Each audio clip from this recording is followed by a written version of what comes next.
Bonjour, bonsoir et bienvenue à Privilégiés. Comme vous le savez, à chaque semaine, on organise un concours et on vous donne la chance de gagner votre privilège. Et le privilège de cette semaine est un peu en lien avec notre invité d'aujourd'hui qui m'inspire énormément. C'est une personne qui travaille fort, énormément fort pour le succès de la communauté et qui travaille pour le bien-être de son prochain.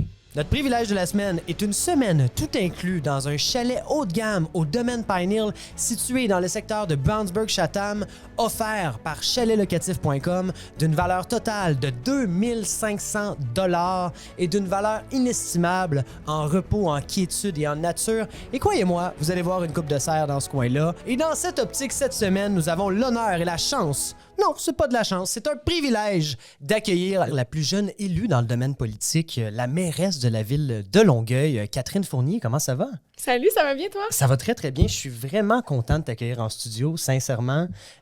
Parce que je crois beaucoup en la ville de Longueuil et j'investis personnellement mon temps, mon énergie, etc. On se trouve même dans la ville de Longueuil, là, oui! présentement. Là. On est comme un studio caché. On n'a pas le budget de Mel's encore, qui a des studios à l'aéroport, dans le secteur industriel, mais on est un petit studio à Longueuil. Quand même, justement, sur la montée Saint-Hubert, qu'on souhaite revitaliser dans les prochaines années, d'ailleurs. Wow! Donc, et j'ai très hâte qu'on en parle, justement, avec... nous, on connaît très bien ça, mais les gens qui nous écoutent sont à travers le Québec. Donc, on vient sous peu sur la topographie, la géographie. Catherine, tout un parcours. Tu as commencé très jeune en politique. À l'âge de 24 ans, en 2016, tu as été députée pour le Parti québécois. Donc, ta carrière politique part de là. En 2021, tu as pris la décision de quitter la politique pour devenir mairesse directement de la future mairesse de la ville de Longueuil. En 2021, en novembre, tu as été élue.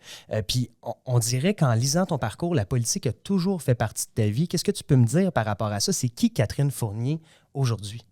Et pourtant, jamais j'aurais cru faire la politique un jour lorsque j'étais au secondaire, par exemple. Pour moi, j'avais un intérêt, certes. J'ai toujours été curieuse, à l'affût de l'actualité depuis que je suis quand même assez jeune, comme l'école primaire. Mais la politique, c'était pas quelque chose de présent nécessairement dans ma famille. Je viens pas d'un milieu militant. Ah ouais? Moi, c'est vraiment lorsque j'ai été au cégep, justement dans un programme quand même axé sur les sciences politiques, les relations internationales, que là, j'ai rencontré des gens qui, eux, venaient de familles plus militantes, engagées, qui m'ont commencé à m'inciter à assister à des événements politiques. Puis là, j'ai vu, OK, c'est possible de s'impliquer, de devenir bénévole. Moi, je faisais du bénévolat, mais dans des secteurs un peu plus sociaux. Puis j'ai commencé à devenir une bénévole politique, à prendre de plus en plus de responsabilités. Puis c'est un peu comme ça, de fil en aiguille. Donc, au début de ma vie adulte, là, moi, avant d'avoir 19 ans, je n'étais pas du tout impliquée politiquement. Okay. Donc, ça s'est fait vite. Ça s'est fait vite parce que j'ai vraiment eu la piqûre. Puis, en étant bénévole dans toutes sortes de causes, dans des organisations, j'ai fait ma marque. Je pense que les gens ont vu que j'étais capable de livrer des résultats aussi. Puis moi, j'ai eu la piqûre de cette façon-là. Puis à un moment donné, je me suis juste dit, parce que j'avais le constat qu'il n'y avait pas beaucoup de jeunes et encore moins de jeunes femmes en politique, il y a des gens qui m'ont dit, pourquoi pas toi? T'sais, pourquoi tu te présenterais pas? Puis je me suis dit, dans le fond, ça m'a comme confrontée. Puis j'ai essayé. Moi, je me suis présentée en fait pour la première fois. J'avais 23 ans, mais j'ai pas été élue. Okay. Fait que c'était quand même tout un... au départ, je le faisais plus pour l'expérience que pour être élue comme telle, mais là, j'ai vraiment vu que c'est certain que j'allais me représenter un jour, puis finalement, l'occasion s'est présentée l'année suivante. En fait, il y a eu une élection partielle dans la circonscription. À l'époque, j'y habitais pas encore, mais je veux dire, je connaissais très bien le coin. Il y a bien des gens qui m'ont incité à me présenter, puis c'est là que j'ai foncé à nouveau, puis finalement, cette fois-là a été la bonne. Puis ça va être ta 3e année en tant que mairesse de Longueuil cette année, en novembre 2023. Ma grande question pour toi, on a tous des rêves de petits jeunes, puis à Privilégiés, on parle de privilèges, de parcours, mais surtout, c'est impressionnant à ton âge. Puis bon, tu pourrais me renvoyer l'appareil, mais fais-le pas. Mais non, mais c'est vraiment vrai. Puis tu es une jeune politicienne qui a du succès. On va se le dire aujourd'hui, on te reconnaît pour ta présence sur les médias sociaux, pour ton franc-parler aussi dans ta carrière politique. Et moi, ma grande question, c'est Catherine Fournier, à 4 ans, on lui a posé une question, il a dit, toi, tu vas faire quoi dans la vie? Je suis sûr que tu n'as pas répondu mairesse de la ville ou mairesse tout court. C'était quoi ton rêve à cette époque-là? Puis là, on comprend que c'est de fil en aiguille, tu t'es rendu en politique. La vie fait bien les choses. Mais c'était quoi ton rêve initialement quand Quand j'étais petite fille, je voulais devenir comédienne. Ah ouais? Ouais, dans le fond, des fois, il y a des choses qui se recoupent, tu sais, au final. Ben ouais? Ouais, j'ai fait beaucoup de cours de théâtre quand j'étais petite. En fait, dès que j'ai pu m'inscrire à des cours de théâtre à l'âge de 7 ans, mes parents m'ont inscrite. OK. Avant, je faisais de la danse parce que j'aimais ça faire des spectacles. Ouais. Donc, prendre la parole, j'imagine, devant des gens. Puis quand j'avais des cousins ou des amis à la maison, j'avais vraiment... c'est moi qui était pas mal la leader du groupe là, pour les activités, les jeux, tout ça. Donc, je vois quand même des facettes de personnalité qui étaient déjà présentes. Puis c'est drôle parce qu'après, à l'adolescence, je suis devenue un peu plus réservée, plus timide peut-être. Puis c'est encore un côté de moi aujourd'hui. Mais c'est toujours drôle quand on regarde à posteriori c'est intéressant le parcours, parce que ouais. comédienne, mairesse, moi aussi, je vois un peu en fait, beaucoup de présentations orales, disons-le comme ça, puis de présence sociale dans les deux mondes. Oui, exactement. Tu sais, je pense que prendre la parole en public, puis nécessairement, je suis souvent quand même devant la caméra en étant dans les médias comme en politique. Fait que, des fois aussi, quand j'ai commencé puis que j'étais vraiment très stressée, par exemple, de prendre la parole en public puis tout ça, tu sais, au début de ma vingtaine, je me disais toujours... J'essaie de me rappeler de la petite Catherine qui aurait donc bien aimé avoir cette occasion-là de s'exprimer sur une scène, parce que j'avoue que ça me sort quand même de la zone de confort. Maintenant, justement, je suis quand même plus à l'aise, surtout dans les médias, mais devant un public, j'ai quand même toujours encore un petit peu le trac, puis des fois, je repense à cette image-là de... On a juste un demi-million de personnes. La petite Catherine, 4 ans. Ben, c'est vraiment génial. Catherine, j'ai envie de parler de géographie un peu. Par géographie, on est dans la ville de Longueuil, tu es mairesse de la ville de Longueuil, mais tu es native de quel endroit? Ça commence où? Moi, je suis native de Sainte-Julie, donc sur la rive-sud de Montréal. Oui, on se connaît. Ben là, je viens de Sainte-Julie. Ben là, c'est donc bien drôle. Ben, c'est vraiment drôle. Je le savais même pas. Ma recherchiste l'a même pas sorti, ces petits cartons. Je viens de Sainte-Julie, j'ai été à Grand-Coteau, donc je suis allé à Grand-Coteau. Oui, mes frères sont allés à l'école du Grand-Coteau aussi. OK. Moi, je suis allée à l'école d'éducation internationale à McMasterville. Félicitations. Secondaire. Moi, je voulais y aller. Finalement, j'étais allé au collège Saint-Hilaire. Pour plein de bonnes raisons, j'ai fini à Grand-Coteau. Ben, c'est super. Moi, c'est l'école, mes parents habitent à côté encore aujourd'hui. Ouais. Ah ouais. Je te demanderai pas dans quel secteur tu habitais, mais je vais te demander ça tantôt. Fait que tu es native de Sainte-Julie. Oui. Et est-ce que présentement, tu habites la ville de Longueuil ou tu habites en périphérie? J'habite la ville de Longueuil. En fait, les élus municipaux, on est les seuls élus où on doit légalement habiter sur le territoire là, de notre ville. Donc, c'est un choix délibéré. Je veux dire, même quand j'étais députée à l'Assemblée nationale, ça, c'était pas une obligation, mais moi, j'ai toujours trouvé important que quand on est élu dans un milieu, qu'on vive dans ce milieu-là pour bien s'imprégner des réalités et les connaître soi-même. Mais vraiment, d'un point de vue légal, les élus municipaux doivent habiter sur le territoire de la municipalité. OK. C'est vraiment intéressant. Ben oui, en fait, je me fais souvent poser cette question-là. C'est bon de le dire. Oui. Je me le demandais. Bon, je suis dans le milieu de la construction un peu, fait qu'on travaille des fois avec justement des maires et tout ça. Mais par contre, des conseils municipaux, ma grande question, c'est que tu as été député pour le Parti québécois. Et ça, pour les gens qui nous écoutent, moi personnellement, en tant que personne d'affaires, que je considère que je connais quand même certaines choses, je ne sais pas nécessairement à quoi ça sert un député dans toute la circonscription politique. Ça fait quoi une députée pour le Parti québécois? Oui. Mais d'abord, j'ai été députée pour le Parti québécois une portion de mon mandat, puis j'ai aussi été députée indépendante. À peu près, j'ai été 5 ans à l'Assemblée nationale, je dirais 2 ans et demi dans un parti, puis 2 ans et demi indépendante. Mais le rôle comme tel d'un élu à l'Assemblée nationale, il y a la portion parlementaire. Quand on est à Québec, on travaille sur des projets de loi, donc tout ce qui régit notre société. C'est sûr que les projets de loi sont développés, sont proposés souvent par le gouvernement. Quoique, comme député, on peut aussi en proposer. D'ailleurs, moi, j'ai quand même été assez prolifique lorsque j'étais députée indépendante. J'en ai écrit au moins une bonne dizaine, c'est pas une douzaine, que j'ai déposé à l'Assemblée nationale au fil de mon parcours. Wow. Ils n'ont jamais été appelés par le gouvernement. Ça veut dire qu'ils n'ont pas été priorisés pour une étude en commission parlementaire et pour une adoption. Fait que généralement, le gouvernement dépose un projet de loi et ensuite, l'ensemble des élus là, sont conviés à travailler ce projet de loi-là selon les dossiers dont on est les porteurs. Quand on est dans un parti politique, souvent, on va avoir des dossiers attribués quand on est dans l'opposition, parce que je dois dire, moi, j'ai été seulement dans l'opposition, donc je ne connais pas le côté gouvernemental.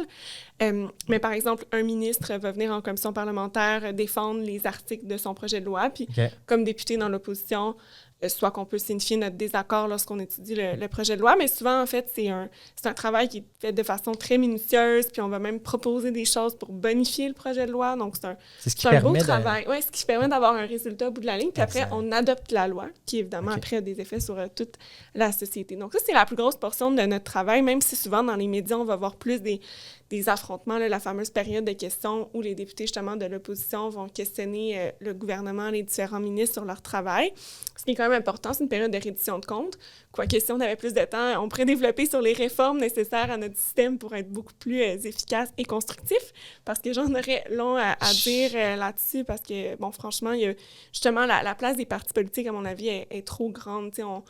Il y a beaucoup d'intérêt en jeu, parce qu'évidemment... on se fait la lutte quand même lors des élections, donc il y a toujours comme un point à faire, puis des fois, c'est pas toujours le bien public qui est priorisé, malheureusement. Mais ceci étant dit, ça, c'est la portion parlementaire du travail des députés, puis si je résume la portion locale, ça va vraiment être en relation avec les différents acteurs de la communauté, puis soutenir les citoyennes et les citoyens dans leurs problématiques avec le gouvernement du Québec. Donc, concrètement, un député ou une députée, est-ce qu'elle va travailler avec la mairesse ou le maire de la ville et son équipe, ou elle va travailler au-dessus de cette personne? Y a-t-il une hiérarchie là-dedans? Ou... Parce qu'on sait, exemple, moi, je vais prendre par exemple Carignan. On a un député qui gère la circonscription Carignan, Chambly, etc. Ouais.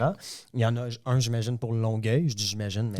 Oui, mais en fait, il y en a même 5 pour Longueuil. Donc 5? C'est ça, exact. La Flèche, Saint-Hubert... Oui, mais dans le fond, il y a des délimitations, ça va par rapport à la population. C'est sûr, là, c'est environ 50 000 électeurs, une circonscription au Québec. Il y a 125 députés à travers le Québec. Donc, la population est découpée pour avoir, grosso modo, le même nombre de populations par circonscription. C'est la même chose au gouvernement fédéral. Donc, ça dépend toujours. Souvent, dans des plus petites villes, un député va être sur le territoire de plusieurs municipalités. Nous, c'est le contraire. Sur le territoire de la ville de Longueuil, il y a plusieurs députés. Mais chacun a quand même son carré de sable dans la mesure où est-ce qu'on a tous des champs de compétences qui sont différents. Par contre, il y a des dossiers qui se recoupent, notamment l'habitation, parce que la ville est quand même chargée de la planification du territoire, justement des permis de construction, etc. Tandis que, par exemple, le gouvernement du Québec, eux vont quand même administrer certains programmes en lien avec l'habitation, que ce soit de l'aide à la rénovation, de l'aide à la construction ou encore des projets de logements sociaux, là, donc d'aide un peu plus à la personne. Donc, on travaille en interrelation entre les différents paliers de gouvernement. Donc, ça aussi, c'est le rôle d'un député, mais on assiste aussi les citoyens au quotidien dans certaines situations. Par exemple, s'il y a un problème avec Hydro-Québec ou s'il y a un problème avec le système de santé, c'est le député québécois qui va s'en occuper. Si c'est un député fédéral, ça va plus être les compétences fédérales, donc immigration, réfugiés, assurance-emploi, ce genre de choses-là. Puis, la ville, on a plusieurs services, mais c'est ce que je disais tout à l'heure, là, un peu le développement, la planification du territoire, le transport collectif. Ça peut être également la gestion des matières résiduelles, le déneigement. Ça fait beaucoup de choses. Je t'écoute, puis j'espère que vous suivez. On va vous mettre des sous-titres, quelque chose, mais ce qu'on peut... Un peu vite. Non, mais c'est parfait. Mais ce qu'on peut en conclure, c'est que ça prend beaucoup de monde pour faire fonctionner une ville, là, au final. Puis c'est pas juste la personne que tu vois sur le panneau, parce que là, on parle des gens qui sont élus, on parle de députés, on parle de maires, mairesses, mais derrière ça, on a des équipes. Oui, là, oui, à la ville de Longueuil, vous êtes combien pour le fun? 3 000 personnes qui travaillent 3 pour la 000? ville. Oui, exactement, pour la ville ou l'agglomération. Fait qu'on peut-tu tuer tout de suite quelque chose dans l'œuf et tu as l'air passionné, Catherine? En fait, je te le jure que tu es passionné, je le vois. Oui, mais je le suis. Oui. Ça se transmet et ça se transcend et ça m'intéresse beaucoup, mais on peut-tu tuer un memes Instagram, Facebook, peu importe ça vient d'où, qui dit que nos taxes sont trop chères? Tu sais, la fameuse personne qui dit « Que faites-vous avec mes taxes? » On paye 3 000 personnes à faire fonctionner ta ville. Oui. Et pas juste ça. Non, exact. Mais c'est quand même... c'est assez fascinant là, quand on s'y met de voir comment ça fonctionne, puis les gens travaillent fort. Là, justement, des fois, on a l'impression... Coudon, exact. C'est dur. Puis on a plein de défis, là, puis on peut toujours s'améliorer, c'est certain. Mais vraiment, là, les gens sont dédiés au service public, puis on est vraiment chanceux de pouvoir compter sur des gens avec une expertise puis une volonté de servir leurs concitoyennes et concitoyens. Je suis impressionné. Là, il faut que je te pose une question personnelle, Catherine, parce que ça me titille les doigts en ce moment. Tu es énormément impliquée en politique, tu investis, disons, une grande partie de ta vie là-dedans. Mm-hmm. Comment tu fais pour décrocher puis avoir des moments privés alors que tu es une personnalité publique? Tu n'es pas mairesse de Marieville, tu es la mairesse de Longueuil qui est, selon moi, aujourd'hui une extension de Montréal avec l'exode de la population. On ne parlera pas de Montréal aujourd'hui, puis on ne rentre pas là-dedans. Mais comment tu fais pour décrocher et avoir des moments privés à toi dans tout ça? Je pense que j'arrive bien à compartimenter les différents aspects de ma vie. Puis en fait, moi, je suis mairesse de Longueuil, donc c'est une fonction. J'arrête jamais d'être mairesse de Longueuil, dans le sens que tu peux jamais mettre une coupure à 100%. Puis je demeure toujours un peu avec cette fonction-là que j'occupe. Donc, parfois, ça peut être dur, quand je parle, mettons, en termes de travail, de s'arrêter parce que il peut toujours avoir une urgence, quoi que ce soit. Mais sinon, dans ma vie plus personnelle, j'y arrive, en fait, de plus en plus avec les années. Quand j'ai commencé à 24 ans, 25 ans, j'étais peut-être un peu plus consciente de ça, mais on dirait qu'aujourd'hui, je sais pas. Je sais, par exemple, que parfois, je peux être reconnue, mais c'est pas quelque chose qui me gêne. Puis même, en fait, je le remarque souvent pas. Moi, je suis vraiment quelqu'un comme n'importe qui. Fait qu'on dirait que, je me considère aussi comme telle. Puis, c'est ça. Je fais fi un peu de ça. Je pense que je me dis, les gens savent que je suis une personne normale, là, fait que je vois pas... Ça t'arrive-tu de faire l'épicerie puis de te faire accrocher « Bonjour Catherine, est-ce que je peux vous parler? » Oui, ça m'arrive, mais généralement, les gens, c'est pas... Il y a un respect, rare, là. C'est rare qu'ils vont vraiment me parler longtemps s'ils veulent me parler. Puis en fait, au contraire, généralement, ils vont faire un sourire ou me dire un petit mot, mais rapide. Les gens sont tellement gentils, là, c'est vraiment... ça me dérange pas du tout. Très content. On disait que Sainte-Julie, c'était la ville du bonheur à l'époque. C'est vrai. Serais-tu prête à dire que Longueuil, on est la prochaine ville du bonheur? Ah ben, on travaille pour ça. C'est une excellente On travaille réponse. pour ça, mais le plus de villes heureuses, le mieux. Je nous le souhaite. Je n'habite pas à Longueuil, malheureusement, mais toutes mes opérations sont ici, donc j'ai vraiment à cœur ce qui se passe avec cette ville. On va parler de transformation tantôt, ta vision par rapport à ça, parce qu'on voit énormément de changements dans les médias. Mais avant tout, j'aurais une petite dernière question par rapport à ton parcours que je qualifierais de politique, évidemment, mais de quasi-entrepreneurial au niveau de la façon de se rendre où est-ce que moi, je vois beaucoup de liens, en fait, entre la politique et l'entrepreneuriat de façon générale. Oui. Vraiment. Puis je me demande, dans ces... tu sais, je pense que la vie est remplie de choix, de décisions qu'on prend. Qu'est-ce qui t'a amené après 5 ans en tant que député, à prendre la décision de t'impliquer du côté municipal de la politique? Qu'est-ce qui t'a amené là? La proximité avec les citoyens. Moi, c'est toujours ce qui m'a beaucoup animée. Puis c'est sûr que le palier municipal, c'est vraiment celui le plus proche des gens. Puis je ne cacherai pas également qu'en 5 ans à l'Assemblée nationale, j'ai vu que, parfois, on arrive à faire des changements, mais que des fois, c'est des plus gros morceaux. C'est compliqué parce que c'est très gros à faire bouger. Puis je me disais, non seulement il y a la proximité avec les citoyens en politique municipale, mais il y a aussi l'occasion peut-être d'être une espèce de laboratoire d'idées, c'est-à-dire où on peut peut-être implanter des changements plus facilement, malgré qu'une machine avec 3000 personnes, c'est quand même aussi complexe, mais c'est quand même pas, le gouvernement du Québec. Ça. Mais donc, puis avec des alliances avec d'autres villes, d'avoir un poids politique qui va faire en sorte qu'on va avoir une influence à plus grande échelle. C'est un peu comme... agir plus localement pour avoir un effet plus global, l'espèce d'expression assez popularisée. Fait que, c'est ce que j'ai voulu expérimenter aussi d'une certaine façon, puis je trouve ça vraiment intéressant. C'est une très bonne réponse. Et moi, si je te demandais, est-ce que ta vision de carrière politique quasi-entrepreneuriale, comme tu dis, il y a beaucoup de liens là-dedans et je le vois, puis je veux qu'on reste dans l'entrepreneuriat par la suite, est-ce que tu te vois grandir encore dans le milieu? Puis là, je sais que la réponse va être vraiment tough, mais je me vois venir moi-même. Est-ce que tu te vois dans les 5 prochaines années? Allons dans les 10 ans. Dans 10 ans... Ouais, parce que je pense faire au moins... en fait, je me donne 2 mandats là, comme mairesse de Longueuil. Mais je te dirais, pour répondre à ta question, que moi, je suis toujours allée comme à l'instinct. Okay. C'est-à-dire, justement, j'avais jamais pensé faire de la politique plus jeune. J'étais allée au cégep, je savais pas trop ce que j'allais faire. Je m'intéressais aux relations internationales, je m'intéressais au journalisme. Finalement, je suis allée en politique parce que j'ai eu comme la piqûre, j'aimais ça, j'aime ce que je fais, je suis passionnée. C'est magnifique. Moi, c'est ça que j'ai envie de faire dans la vie, suivre mon cœur. On dirait que je le sens, quand c'est la bonne chose à faire. Quand je me suis présentée la première fois, je le sentais. Après ça, je me suis dit, ça vient vite, une 2e élection, mais est-ce que j'embarque? Ça m'a pris quelques heures avant de me dire, oui, OK, j'ai le goût de foncer. La mairie, c'est ça, on dirait que comme les étoiles étaient alignées, puis je me disais, waouh, c'est quelle belle occasion, je vais la saisir. Puis c'est ça, j'ai pas peur de saisir les occasions qui se présentent à moi, mais pour autant que je suis motivée par celle-ci, évidemment. Fait que je suis pas stressée pour l'avenir. On dirait que ça m'a toujours bien servi un peu cette philosophie-là. Oui. Puis tu sais, un entrepreneur, on verra. 100%. Ouais. Puis un entrepreneur, ça travaille pour changer un peu le monde à sa façon, améliorer certaines choses. Je considère, j'ai le goût de changer le nom de l'épisode qui est La politique en 2023. Je crois que ça devrait s'appeler Investir sa vie pour le bien des autres. Parce que travailler en municipal, c'est d'inspirer le changement, d'appliquer le changement pour le bien d'une communauté. Ben, t'as très bien résumé. Puis, dans le fond, c'est toujours un peu ça la réflexion que je me suis posée au fil de mon parcours. Où est-ce que je suis le plus utile pour contribuer au changement positif? Félicitations encore une fois. Merci. On rentre dans la ville de Longueuil. Yes. Faut qu'on en parle. On le sait, pour ceux qui connaissent Longueuil, Longueuil se transforme depuis les 5 dernières années. On voit des maisons désuètes changer pour des triplex, faire place à de la densification. Ouais. On voit des milieux, encore une fois, désuets commerciaux. Il y a vraiment une transformation qui se produit, selon moi, pour le mieux. Je veux avoir ton point de vue avec tous les flips qu'on voit, tous les triplex qu'on voit pousser, qui, selon moi, même La Flèche, le secteur La Flèche est en train de se transformer. J'ai commencé là-bas. Là, on était devant le Home Depot, on était dans le secteur La Flèche. Je tiens à dire qu'il y a à peu près 10 ans, c'était quasiment dangereux, je dirais, d'aller à La Flèche. C'était pas dangereux, mais c'était un autre secteur qu'aujourd'hui. Voyons-le comme ça. Ça s'est transformé. Ça s'est transformé. Oui. C'est quoi ton point de vue par rapport aux transformations qu'on voit présentement?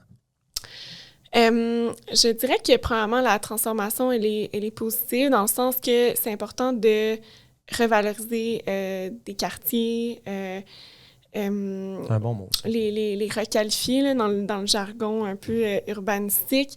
Donc, c'est une bonne chose, mais il faut quand même être prudent dans le sens qu'il faut que la transformation se fasse quand même dans des paramètres d'acceptabilité sociale puis de respect de l'identité également des quartiers qui ont tous une histoire ou des particularités qui leur sont propres.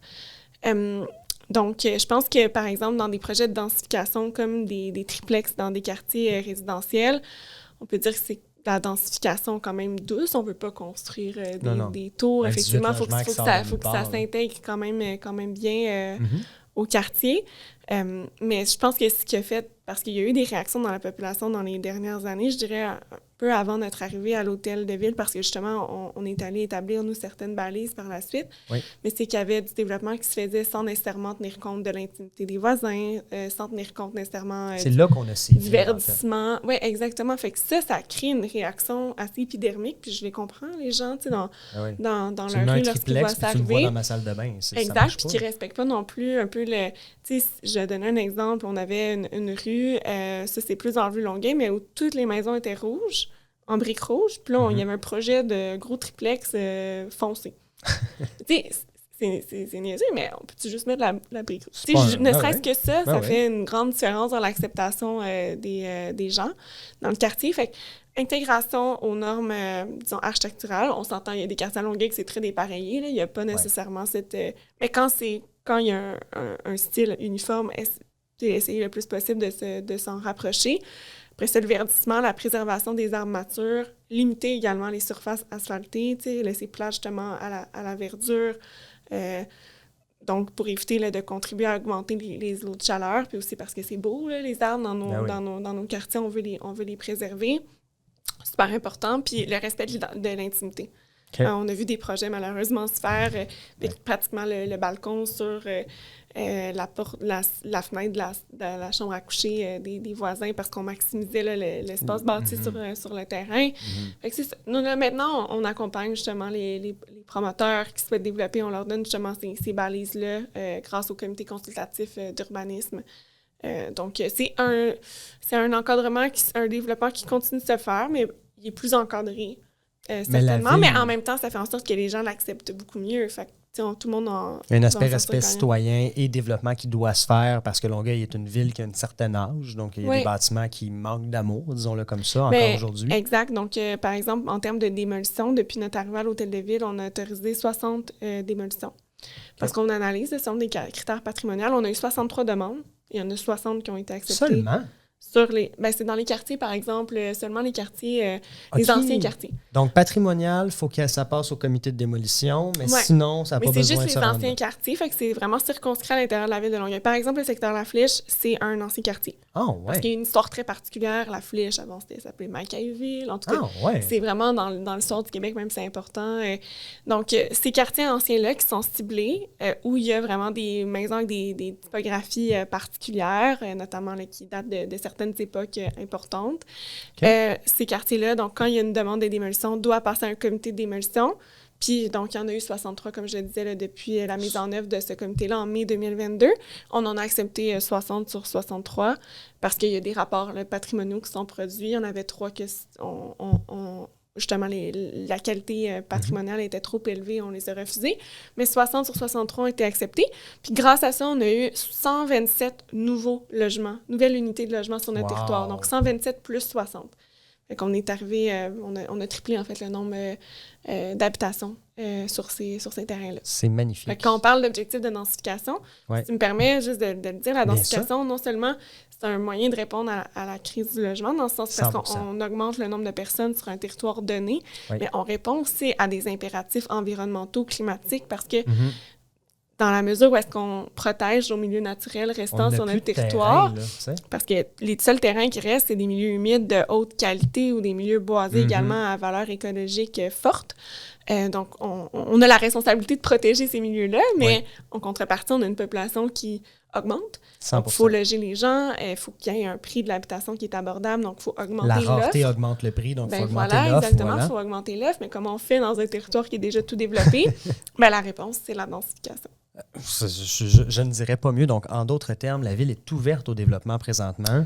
Tout à fait, mais c'est pour ne pas justement qu'il y ait un espèce de braquage aussi de la population, il faut qu'on le fasse dans des normes d'acceptabilité, puis ça, c'est vraiment notre préoccupation, puis c'est ce sur quoi on s'est employé à travailler. Mais on voit beaucoup de changements depuis que tu es rentré en poste en 2021, dans ton début de mandat. Je connais Longueuil depuis 10 ans, disons, dans mon parcours de développement. C'est effectivement beaucoup plus encadré, beaucoup plus linéaire, on va dire ça comme ça, avec des contrôles Mais on qui veut se donner font. de la prévisibilité aussi aux gens. Mais vraiment, puis je considère que Longueuil, avant ton mandat, on parle il y a 10 ans, avait le fameux Longueuil Beach qu'on voyait à l'époque. Réputation un peu Hochelaga Maisonneuve de l'époque aussi, parce que Hochelaga a évolué. On voit vraiment un potentiel dans la ville de Longueuil aujourd'hui, autre que les caricatures qu'on s'en faisait à l'époque, parce que c'est une ville qui attire une clientèle qui veut soit pas se mettre en ville, mais être à proximité, qui veut soit un loyer abordable à proximité des transports en commun. Exact, mais moi, je pense que ce qui fait la force de notre ville, c'est cette diversité-là. Ouais, hein? Tu sais, je pense que ça, c'est à la source d'une solidarité qui est quand même très grande dans notre ville, qui est une grande ville, mais tissée serrée à la fois. Puis justement, d'avoir des quartiers très mixtes sur le plan social, tu sais, des gens à plus faible revenu, mais des gens aussi à plus en moyen, qui se côtoient dans un même quartier. Ça, je pense que c'est un élément très intéressant qui fait la force de notre ville. À 100%. Puis dis-moi, Catherine, on a beaucoup de développement. Dans les derniers mois, on a vu un développement se produire et qui est en cours présentement avec une transformation du secteur industriel. On a commencé par le voir par le déménagement de Molson Coors sur la rive sud de Montréal, à proximité de l'aéroport de Saint-Hubert, qui est un aéroport qui était sous-exploité, on va dire ça comme ça, exploité pour des vols de commerciaux, privés, davantage. À l'époque, c'était ça, mais là, on parle vraiment... Écoute, moi, quand je me dis que j'étais à 5 minutes d'un vol à Cancun, je suis quand même... je trouve ça... Mais en fait, ce ne sera pas des vols internationaux. C'est ça pour l'instant, les développements. Non, c'est ça. Dans le fond, avant, l'aéroport avait ce projet-là. Par contre, on a mené toute une démarche de consultation populaire. Et le projet de vols internationaux, ce qu'il faut dire, c'est que c'était avec des vieux avions. C'était très low cost là, comme projet. Mais là, il y a un projet de l'aéroport, parce que si tu me permets quand même de faire un petit crochet, 100%. L'aéroport est privé, mais c'est vraiment de juridiction fédérale. Donc, la réglementation municipale ne s'applique pas sur le territoire de l'aéroport, et ce n'est pas la ville qui possède l'aéroport en d'autres mots. Donc, quand il y a des projets de développement, ce ne sont pas les projets de la ville, c'est vraiment les projets de l'aéroport. Ceci étant dit, donc pour répondre justement à ces espèces de critères, encore une fois, là, d'acceptabilité sociale qui ont été énoncés au terme de la consultation que nous, on a menée du côté là, de la ville de Longueuil par le biais d'un office indépendant de consultation de participation publique, l'aéroport, en fait, a proposé un nouveau projet de développement avec la compagnie Porter Airlines, de développer, en fait, un nouveau terminal qui va servir, en fait, à desservir les marchés québécois et canadiens. Donc, tu n'es pas à 5 minutes d'un vol vers Cancun, mais tu es à 5 minutes d'un vol bientôt vers Toronto, Vancouver, ou encore, pourquoi pas, Sept-Îles, Rouyn-Noranda. 100%. Je l'avais pas vu comme ça, mais tu m'apprends ça aujourd'hui. Oui, donc ça va plus être l'aviation d'affaires. Ça va être de l'aviation d'affaires. En espérant que Chrono Aviation ramène ses passes mensuelles pour aller à Toronto illimité. C'était vraiment cool, ça, comme concept à l'époque. Je sais pas si tu l'as connu. Non, je l'ai pas connu. C'est sûr que Chrono, c'est un autre joueur à l'aéroport. Par contre, ce qu'on est venu encadrer avec disons, des discussions avec justement la direction de l'aéroport, c'est qu'il n'y aura plus de vols de nuit. Ça, c'était une grande plainte qui émanait là, des gens, évidemment, du secteur de toute la Rive-Sud, en fait. Là. Donc ça, c'est une bonne chose, évidemment. On se calque sur les autres règlements qu'il y a dans d'autres aéroports. Ouais. Excellent. Revenons sur toi, Catherine, sur ton parcours, disons, exceptionnel et atypique. Moi, j'aimerais savoir ta vision. Ben, je comprends tout ça. On parle de cadre politique, on parle de respecter les citoyens. C'est tout à fait normal. C'est un travail monstrueux de trouver le bon juste milieu entre un promoteur, l'équilibre, entre un promoteur et les besoins des citoyens. On a besoin des promoteurs pour développer, mais on a besoin que les citoyens en restent satisfaits et en bénéficient au maximum. Tu sais, c'est sûr qu'il y a des concessions à faire dans la vie, puis ça fait partie de la vie, selon moi. C'est quoi ta vision de cette belle et grande ville? C'est quoi ton projet ultime? Où veux-tu amener Longueuil dans les prochaines années? C'est une très grande question philosophique, mais tu peux me lâcher ça comme tu le souhaites. Oui, mais quand j'ai toujours dit, notamment lorsque j'ai annoncé ma candidature à la mairie, que je voulais faire de Longueuil, évidemment, une ville où chacun se sent bien, puisse s'épanouir, se développer comme individu. Mais en tant que, disons, de personnalité de ville, j'aimerais que Longueuil soit vu comme la capitale de l'innovation au Québec. Wow. Donc, là où les choses se font différemment, qu'on n'a pas peur de sortir du cadre établi, autant d'un point de vue de développement économique, mais dans toutes nos pratiques, que ce soit sociales, communautaires, que justement fasse comme, wow, il y a des choses spéciales qui sont à Longueuil, qui ne sont pas nulle part ailleurs, donc qui puissent nous démarquer, puis qu'on puisse justement être une espèce une inspiration pour le reste des villes du Québec, du Canada, et pourquoi pas à l'international. C'est vraiment, vraiment génial. Et j'ai préparé un petit quelque chose pour nous. OK? Parfait. Parce que Longueuil regorge de secrets. Et inquiète-toi pas, je vais revenir sur toi tantôt, j'ai encore plein de questions. Mais regorge de secrets cachés. Et pour vivre ici, je vais vous en donner un, là, à l'Express, qui est méconnu. Bref, on en reparlera. Oui, c'est notre traiteur à la ville de Longueuil. C'est exceptionnel, les sandwichs là-bas. C'est une place très bon, perdue dans un quartier industriel. Oui. Si tu t'en vas là, tu t'en vas chez AliExpress. Sur le bord de la 116. Et il y a aussi le marché public qui est intéressant près de l'hôtel de ville. Et je nous ai préparé un petit quiz. Connais-tu ta ville? J'espère. Est-ce que tu es prête? Oui, je suis prête. Bon, c'est assez simple. Je ne suis pas allé trop piqué parce que Longueuil, c'est large. On parle d'un territoire de combien de pieds carrés? Écoute, pieds carrés, je ne pourrais pas te dire par cœur. Par contre, on parle de 250 000 habitants, 3 arrondissements. C'est ça que je voulais dire. Ouais. C'est large. Fait que je suis allé dans un top 5. Catherine, quel est le nom de la place publique située dans le centre-ville de Longueuil? C'est une bonne, hein? Vous voulez dire le secteur du métro? Oui, c'est ça. C'est ce que ChatGPT m'a sorti tantôt. Non, honnêtement, j'ai sur le bout de la langue. J'ai la tulipe. Non, la place publique. Ah, la place Charlemagne? Oui! OK, bon, parfait. Mais il y a un parc, j'ai la tulipe aussi. Oui, t'as raison. ChatGPT avait beaucoup de misère. Puis honnêtement, j'ai demandé à ChatGPT aujourd'hui pour tester la véridité des informations qu'on va avoir aujourd'hui. Pour ceux qui ne savent pas c'est quoi ChatGPT, je vous invite à l'utiliser. C'est fascinant. C'est fascinant. Une intelligence artificielle révolutionnaire. Puis il n'y a pas de mauvaise réponse. Hein. On s'entend, il y a beaucoup de petits coins par rapport à ça. Ma prochaine question. Est-ce que tu es prête? Quel est le nom du parc urbain le plus grand de Longueuil? C'est le parc Michel-Chartrand. Oui, et on parlait de protéger nos espaces verts. Ah oui. Le parc Michel-Chartrand est un trésor caché en plein milieu de Longueuil qui doit rester là, de mon point de vue. Et qu'on doit protéger. Ah oui? Oui. Il y a, disons, des promoteurs qui veulent le développer. Non, pas ça. On a des problèmes de surpopulation animale qui mettent à mal la flore et la faune. Un petit tournoi de chasse en juin, non? Je ne m'avancerai pas là-dessus. Là, on va rester dans nos questions. Hey, là, je t'amène dans l'histoire. Parce qu'on a parlé de l'histoire de la flèche tantôt. Ouais. Et il y a un autre endroit magnifique à Longueuil qui s'appelle évidemment le Parcours du Cerf, qui est un terrain de golf magnifique, en plein milieu d'un secteur urbain. Et un terrain de golf public, d'ailleurs, qui est de propriété de la ville de Longueuil. Ah ouais, je savais pas cette Donc, portion-là. en fait, tous les revenus sont distribués à la communauté. Wow! Ouais. Ben dis-moi, Catherine, est-ce que tu sais d'où vient le nom du Parcours du Cerf? C'est tough. C'est tough. J'ai ma petite idée, mais je ne dirais pas. Non, on le sait pas. Le nom Parcours du Cerf provient du fait que ce parcours de golf public est situé sur le terrain d'une ancienne ferme qui abritait autrefois une grande population de cerfs de Virginie. Ah, ben j'en suis très surprise. C'est ChatGPT, mais j'ai validé quand même l'information. Okay. C'est sur un Wikipédia quelconque qu'on est allé retrouver cette information. Les cerfs, écoute bien ça, Catherine, on parle de surpopulation, on a eu le même problème. Les cerfs étaient élevés pour leur viande et leur peau. Aujourd'hui, le parcours de golf est toujours entouré de boisés et offre encore un environnement évidemment naturel et paisible pour les golfeurs. Et en fait, il y a eu 3 cas de surpopulation de cerfs de Virginie dans ce secteur. Mais on a gardé le nom Parcours du Cerf pour l'histoire. Oui. Parce qu'on va le garder. C'est parfait. Et là, je le sais qu'on s'éloigne de Longueuil, mais ça reste une plaque tournante de l'économie de la Rive-Sud de Montréal. Comme ça, on va parler des promenades Saint-Bruno. Oui. Qui font partie de Saint-Bruno concrètement? Qui font partie de Saint-Bruno. Par contre, Saint-Bruno fait partie de l'agglomération de Longueuil. Donc, tout est dans tout. Je savais que j'étais excellent. Tout est connecté dans la vie. En quelle année les promenades Saint-Bruno ont-elles été inaugurées? Hey, ça, c'est une bonne question. Je vais dire... Essaye à peu près. 1992. Oh, félicitations. T'es pas loin. C'est 1978. Ah, ben, je suis quand même loin. C'est pas si pire. On est dans les années 1900. Mettons que c'est un peu large, mais en 1978, moi, je me demande, en 1978, qu'est-ce qu'il y avait là-dedans? J'ai pas la réponse. Je sais pas si c'était aussi gros, mais c'est sûr qu'il y avait sûrement Zellers.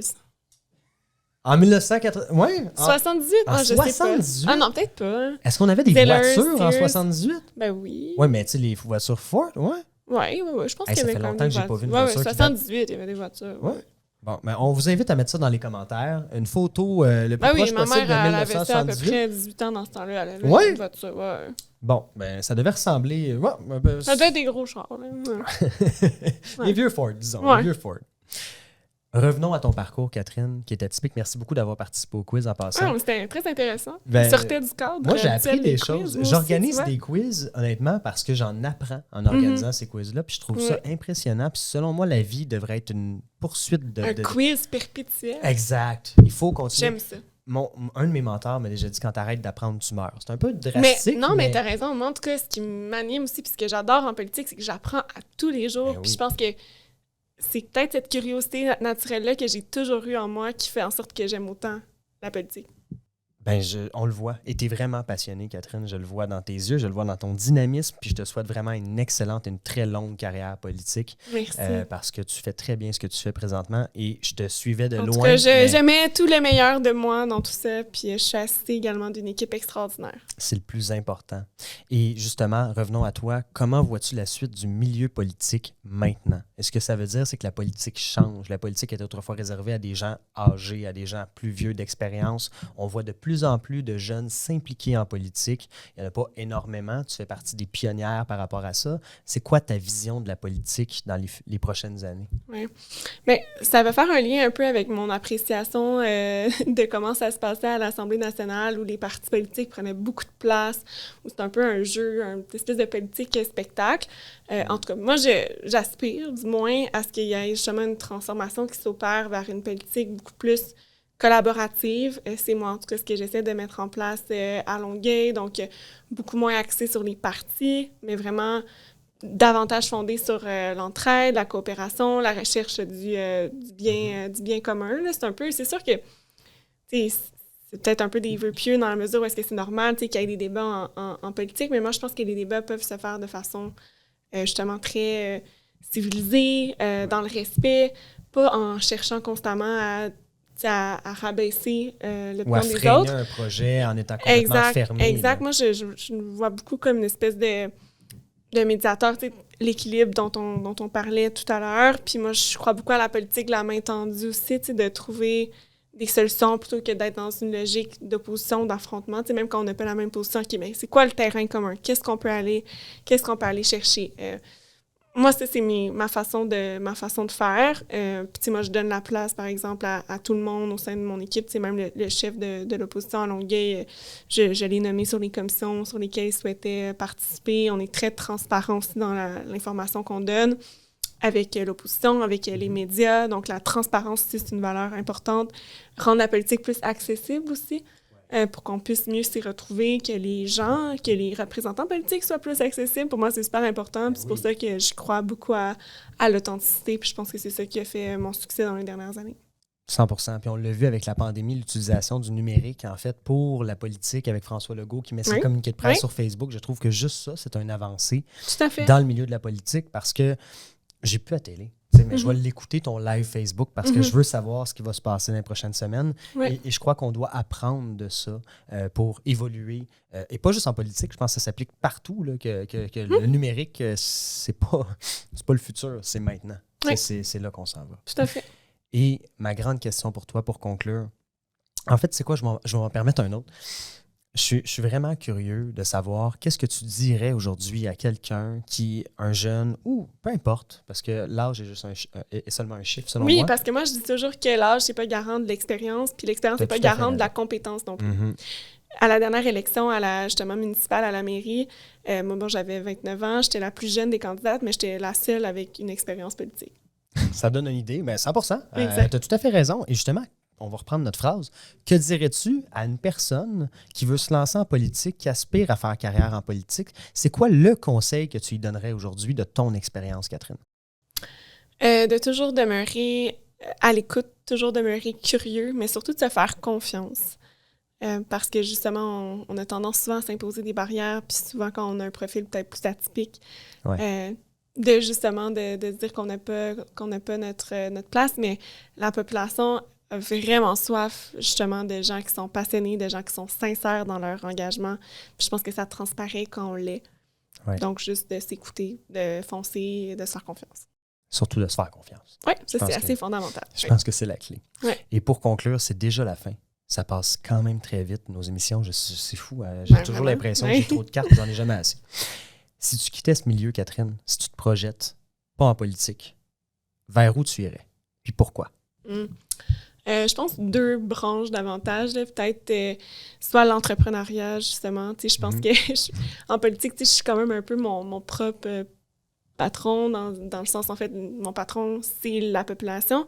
Mais dans mes opérations quotidiennes, c'est certain que je vois la politique un peu comme l'entrepreneuriat. Donc, je pense que j'aurais peut-être une facilité naturelle. Ou sinon, c'est sûr que dans tous les domaines qui me permettraient de continuer d'exprimer mes idées. Donc, les médias, par exemple.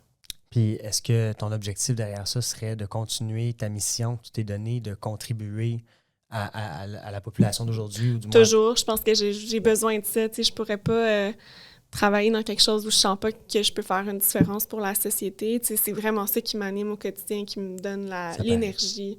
J'ai jamais l'impression de travailler, en fait, parce que j'aime tellement ce que je fais, parce que j'ai ce feu-là, parce que J'adore. Je pense qu'on doit tous avoir la motivation intrinsèque qui nous pousse. En fait, moi, je me sens privilégiée, justement, de l'avoir trouvé, puis de pouvoir faire ça de mon quotidien. Et de ne jamais avoir l'impression de travailler. Je vais reprendre tes mots parce que c'est mon mantra. Moi, si je me lève le matin puis je travaille, il y en a des mauvaises journées, c'est normal. Oui, bien sûr. Mais si tu te lèves puis ça fait 2 mois que tu as l'impression d'aller travailler, ben mon message, c'est change de job parce que tu n'es pas sur ton X. Quand tu trouves ton X... Mais c'est ça. C'est le sentiment, puis c'est tellement... Tu sais, je trouve que c'est un sentiment comme de plénitude quand tu es sur ton X. Il me semble que je suis bien dans ce que je fais, puis il me semble que je suis bon dans ce que je fais, puis... C'est vraiment... un boost d'énergie, ça te permet d'aller plus loin. Puis tu peux lever des montagnes avec ça directement. Fait Vraiment. avec cette énergie-là, cette concentration-là, j'appelle ça un mantra, mais il y aurait tellement de mots pour le décrire. Ouais. Catherine, ça fait un plaisir de t'accueillir en studio, dans des studios Longueuil-Lois. Je sais Yes. pas si on l'appelle les Longueuil-Lois, les Longueuil... Oui, c'est ça. Longueuil-Lois. Longueuil-Lois. Ben oui, c'est ça. Oui. Excellent. Fait que merci beaucoup Ben, d'avoir été à merci l'émission. à toi de m'avoir invité. Ce fut un plaisir. honneur et un Oui. plaisir. On va suivre ça de près, les développements de la ville, parce qu'on est à la ville de Longueuil. Et comme à chaque semaine, vous courez vous aussi la chance de gagner votre privilège. Le privilège de la semaine, on s'est dit pourquoi pas s'évader de la ville directement et aller s'évader, relaxer en paix, en forêt, en nature. On vous offre aujourd'hui le privilège une semaine dans un chalet de luxe tout inclus directement dans le domaine Pine Hill. Un cadeau ou un privilège offert par chaletlocatif.com. Et par tout inclus, ce qu'on veut dire, c'est qu'il te reste à amener ta nourriture, tes vêtements et profiter directement. Tout ce que vous avez à faire, c'est de partager l'épisode de la semaine et le tirage se fera comme d'habitude à la diffusion de l'épisode suivante la semaine prochaine. Merci d'avoir été là. Merci à tous. On vous souhaite une excellente soirée et à la semaine prochaine.